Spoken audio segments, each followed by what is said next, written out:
Parfois dans le parcours de lecteur, il y a des livres qui apparaissent un peu par hasard dans notre champ de vision et qui, une fois qu'on les a lus, nous font nous poser deux questions. Étais-je aveugle et sourde toutes ces années et pourquoi est-ce que les gens n'en parlent pas plus? Eh bien, c'est exactement l'effet que j'ai eu en découvrant Nous de Evgueni Zamyatin. J'ai littéralement eu l'impression d'avoir vécu dans une grotte toutes ces dernières années. Le meilleur des mondes d'Huxley, publié en 1932, et 1984, de George Orwell, publié en 1948, aurait-il existé sans Nous, paru en 1920? Franchement, probablement pas. D'ailleurs, d'après le biographe Palgrave Macmillan, dans Inside George Orwell, l'auteur avait clairement exprimé l'intention de le prendre comme modèle pour son prochain roman. Et c'est ça qui fait tout le mystère autour du peu d'engouement qu'il y a autour de Nous. C'est un peu comme si vous parliez de science-fiction en France et que vous ne mentionniez jamais Jules Verne. Alors aujourd'hui, avec cette vidéo, on va rendre à César ce qui est à César. Publié en 1920 et précurseur de toutes les dystopies, le roman d'Evgueni Zamyatin vient seulement de ressortir dans une nouvelle traduction. Et qu'est-ce qui peut bien avoir de révolutionnaire à ça, allez-vous me dire? Eh bien, je vous réponds que c'est une excellente question et que sa particularité tient du fait que c'est la toute première traduction du livre depuis sa langue originelle, le russe.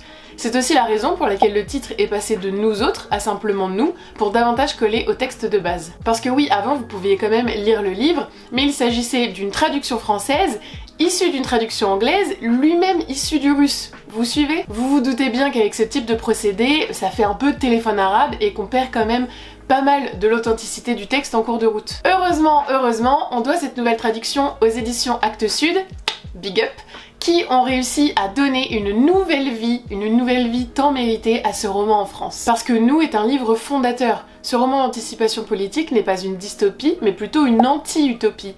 Dans le monde totalitaire dépeint par Zamyatin, un État organise scientifiquement le bonheur arithmétique de ses citoyens. On est avec un État tout-puissant qui prétend tout régir, et c'est une situation qui est très proche de ce que dépeignent les romans d'Aldous Huxley et George Orwell. Le héros de Nous, D503, parce que oui, les prénoms sont remplacés par des numéros pour accentuer un max la déshumanisation.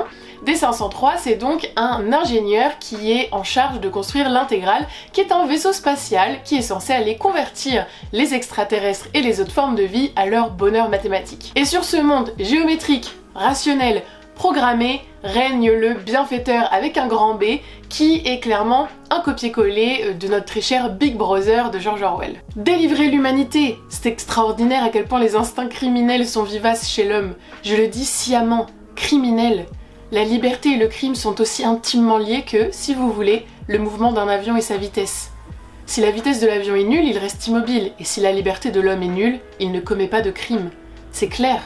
Le seul moyen de délivrer l'homme du crime, c'est de le délivrer de la liberté. On est donc sur une fable mordante et subtile qui se rapproche des chefs-d'œuvre des grands maîtres russes du récit court et qui érige Zamyatin au même statut que Tchekhov, que Gogol, mais dans le monde de la science-fiction. Et si le texte dépeint une réalité assez terrifiante, c'est pas pour le plaisir d'être pessimiste et d'imaginer le pire. Le roman est écrit dans un contexte de régime soviétique des années 20 et l'auteur dénonce la dépersonnalisation de l'individu lié au communisme, mais également la mécanisation et l'uniformisation apportée par les sociétés techniciennes et les révolutions industrielles. La bonne nouvelle, c'est qu'à la sortie du roman, Staline a été profondément touché par les messages de Zamyatin et qu'il a décidé de laisser place à la démocratie pour aller faire pousser des fleurs. C'est faux! Devenu secrétaire général du Parti communiste en 1922, donc 2 ans après la sortie de Nous, Staline a pas vraiment apprécié cette description prémonitoire de l'état totalitaire russe et il a simplement décidé d'interdire le livre à la publication dans l'Empire soviétique. En gros, le mec il aime pas, il censure, c'est hyper simple. Publié ensuite en anglais en 1924, la première édition en russe ne paraîtra qu'en 1952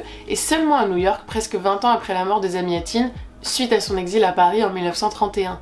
Le lecteur soviétique ne pourra lire Nous qu'en 1988. Alors dire que 1984 c'est un plagiat pur et dur de Nous, c'est faux. Les deux livres ont beau partager la même intrigue, ils diffèrent quand même au niveau du style littéraire et puis Orwell a poussé plus loin la réflexion en ne s'arrêtant pas au langage mathématique, mais en étendant sa réflexion autour du langage en lui-même, notamment avec la novlangue. L'œuvre des Amiatine reste toutefois injustement méconnue, alors même qu'elle a posé les bases d'un genre littéraire qui n'a jamais cessé de se réinventer et qui a inspiré tous les auteurs d'anticipation, depuis Orwell jusqu'à Allard Damasio. Et puisque j'ai commencé cette vidéo avec 2 questions, je vous laisse avec celle-ci. Est-ce que vous sacrifieriez votre responsabilité et votre liberté pour un peu plus de bonheur et de confort? Est-ce que vous seriez prêt à remplacer le jeu par le nous?